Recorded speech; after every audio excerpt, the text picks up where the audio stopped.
Hi friends, welcome to my channel. ഇന്ന് ഞാൻ വന്നിരിക്കുന്നത് വളരെ എളുപ്പത്തിൽ ഉണ്ടാക്കാൻ പറ്റിയ നല്ല ടേസ്റ്റി ആയിട്ടുള്ളൊരു സ്നാക്ക് റെസിപ്പിയുമായിട്ടാണ്. വളരെ കുറഞ്ഞ ഇൻഗ്രീഡിയൻസ് മതി നമുക്ക് ഈ പലഹാരം ഉണ്ടാക്കിയെടുക്കാൻ. അപ്പോൾ നല്ല ക്രിസ്പി ആയിട്ടുള്ള ഈ ഒരു പലഹാരം എങ്ങനെയാണ് ഉണ്ടാക്കിയെടുക്കുന്നത് നമുക്കൊന്ന് കണ്ടു നോക്കാം. എൻ്റെ ചാനൽ നിങ്ങൾക്ക് ഇഷ്ടപ്പെടുന്നുണ്ടെങ്കിൽ സബ്സ്ക്രൈബ് ചെയ്തിട്ടൊന്ന് സപ്പോർട്ട് ചെയ്യണേ. അപ്പോൾ ഈ ഒരു പലഹാരം ഉണ്ടാക്കാൻ വേണ്ടിയിട്ട് ഞാനിവിടെ ആദ്യം തന്നെ 2 മുട്ട ഒരു ബൗളിലേക്ക് ഇട്ട് കൊടുക്കുന്നുണ്ട്. ഇനി ഇതിലേക്ക് മധുരത്തിന് വേണ്ടിയിട്ട് ഞാൻ 1/4 കപ്പ് പഞ്ചസാര ചേർത്ത് കൊടുക്കുന്നുണ്ട്.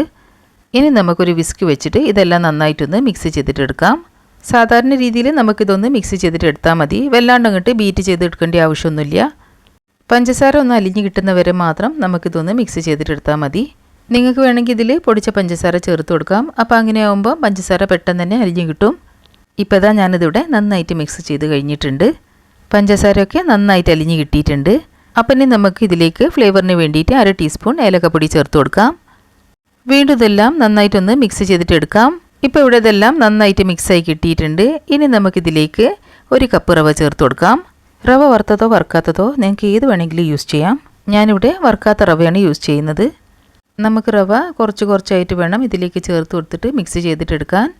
റവ ഒട്ടും കൂടി പോകാൻ പാടില്ല, എന്നാൽ കുറഞ്ഞു പോകാനും പാടില്ല.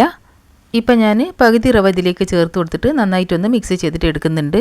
ഇപ്പോൾ ഈ മാവ് കുറച്ച് ലൂസാണ്. നമുക്കിതിലും കൂടുതൽ കട്ടിയുള്ള മാവാണ് തയ്യാറാക്കിയെടുക്കേണ്ടത്.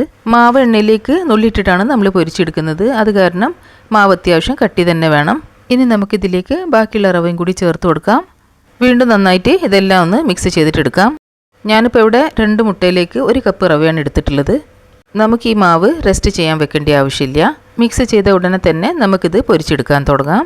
ഇപ്പോൾ ഇതിലേക്ക് ഞാൻ ഒരു 3 ടേബിൾ സ്പൂൺ റവയും കൂടി ചേർത്ത് കൊടുക്കുന്നുണ്ട്. ഇനി വീണ്ടും നമുക്കിതൊന്ന് നന്നായിട്ട് മിക്സ് ചെയ്തിട്ടെടുക്കാം. ഇപ്പോൾ അത് മിക്സ് ചെയ്യുമ്പോൾ തന്നെ നിങ്ങൾക്കിത് ശരിക്കും കാണാൻ പറ്റും. ബാറ്റർ നന്നായി തിക്കായി കിട്ടിയിട്ടുണ്ട്. അപ്പോൾ ഈ ഒരു കൺസിസ്റ്റൻസിയിലാട്ടോ നമുക്ക് ബാറ്റർ തയ്യാറാക്കി എടുക്കേണ്ടത്. പേര് പോലെ തന്നെ നമ്മളിത് നുള്ളിയിട്ടിട്ടാണ് പൊരിച്ചെടുക്കുന്നത്. അപ്പോൾ അതുകൊണ്ട് ബാറ്റർ അത്യാവശ്യം കട്ടിയായിട്ട് തന്നെ തയ്യാറാക്കി എടുക്കണം.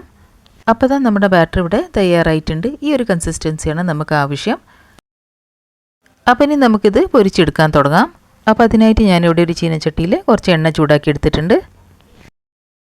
ചൂടായ എണ്ണയിലേക്ക് നമുക്ക് മാവ് ഇതുപോലെ കുറച്ചായിട്ട് ഇട്ട് കൊടുക്കാം.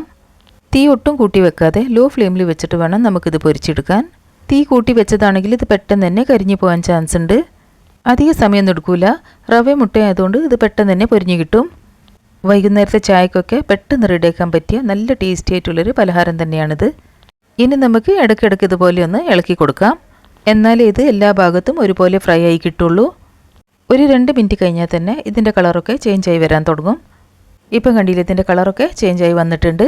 എല്ലാവരുടെ വീട്ടിലും എപ്പോഴും ഉണ്ടാകുന്ന ഇൻഗ്രീഡിയൻസ് വെച്ചിട്ട് പെട്ടെന്ന് ഉണ്ടാക്കാൻ പറ്റിയ നല്ല ടേസ്റ്റി ആയിട്ടുള്ളൊരു പലഹാരത്തിൻ്റെ റെസിപ്പി തന്നെയാണിത്. ഈ ഒരു പലഹാരം വലിയവർക്ക് മാത്രമല്ല കുട്ടികൾക്ക് നന്നായിട്ട് ഇഷ്ടമാവും. അപ്പോൾ എല്ലാവരും ഈ റെസിപ്പി ട്രൈ ചെയ്ത് നോക്കണേ. അപ്പോൾ അതാ ഇവിടെ നമ്മൾ പലഹാരം തയ്യാറായി കിട്ടിയിട്ടുണ്ട്. ഇനി നമുക്കിത് എണ്ണയിൽ നിന്ന് കോരി മാറ്റാം. ഇനി ബാക്കിയുള്ള മാവ് കൊണ്ട് നമുക്കിതുപോലെ തന്നെ പലഹാരം തയ്യാറാക്കിയെടുക്കാം. ലോ ഫ്ലെയിമിൽ വെച്ചിട്ട് തന്നെ വേണം നമുക്കിത് ഫ്രൈ ചെയ്തിട്ടെടുക്കാൻ. അധിക നേരം ഇത് എണ്ണയിലിട്ടിട്ട് മൊരിപ്പിച്ചെടുക്കേണ്ട ആവശ്യമില്ല. അങ്ങനെ ആയിരിക്കുമ്പം ഇത് ഹാർഡായി പോവും. പിന്നെ റവയും മുട്ടയായതുകൊണ്ട് പെട്ടെന്ന് തന്നെ കരിഞ്ഞു പോകാൻ ചാൻസ് ഉണ്ട്. ഈ ഒരു കളറാകുമ്പോൾ തന്നെ വേണം നമുക്കിത് എണ്ണയിൽ നിന്ന് കോരി മാറ്റാൻ. അപ്പോൾ ഇവിടെ നമ്മൾ നല്ല ക്രിസ്പി ആയിട്ടുള്ള പലഹാരം തയ്യാറായിട്ടുണ്ട്. ഇനി നമുക്കിത് സെർവിങ് പ്ലേറ്റിലേക്ക് മാറ്റാം. പുറമേ നല്ല ക്രിസ്പി ആയിട്ടുള്ളതും അതുപോലെ തന്നെ അകത്ത് നല്ല സോഫ്റ്റ് ആയിട്ടുള്ള ഈ ഒരു പലഹാരം നിങ്ങൾക്ക് ഇഷ്ടപ്പെട്ടതാണെങ്കിൽ എൻ്റെ വീഡിയോ ലൈക്ക് ചെയ്യാനും ഫ്രണ്ട്സ് ആൻഡ് ഫാമിലിയോട് കൂടെ ഷെയർ ചെയ്യാനും മറക്കരുത്. അപ്പോൾ ഈ റെസിപ്പി നിങ്ങൾ എല്ലാവരും ട്രൈ ചെയ്തിട്ട് നിങ്ങളുടെ ഫീഡ്ബാക്സും സജഷൻസും ഒക്കെ എന്നെ കമൻറ്റ് ബോക്സിൽ കൂടി അറിയിക്കണേ.